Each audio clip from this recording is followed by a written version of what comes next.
যেই সন্তানগুলোকে আপনি ছোটবেলায় রবের জ্ঞান শিক্ষা দিবেন না, যত বড় বড় ডিগ্রি আপনি অর্জন করেন না কেন, আপনার সন্তান জজ হবে, আপনার সন্তান ব্যারিস্টার হবে, আপনার সন্তান ইঞ্জিনিয়ার হবে, কিন্তু আপনার সন্তানকে যদি ছোটবেলায় আপনি রবের জ্ঞান শিক্ষা না দেন, ওই সন্তান ইঞ্জিনিয়ার হবে ঠিক আছে, কিন্তু ওই ইঞ্জিনিয়ারটা মানবতাবাদী ইঞ্জিনিয়ার হবে না। কথা বলেন ঠিক কিনা?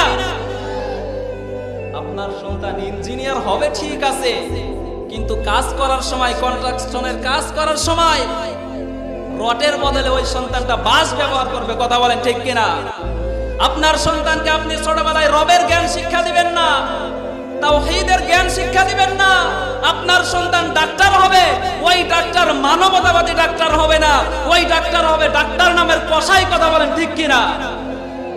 এই জন্য লোকমান জানে, আমার সন্তানকে যদি আমি প্রথমে রবের জ্ঞানটা শিক্ষা দিতে পারি, তাহলে আমার এই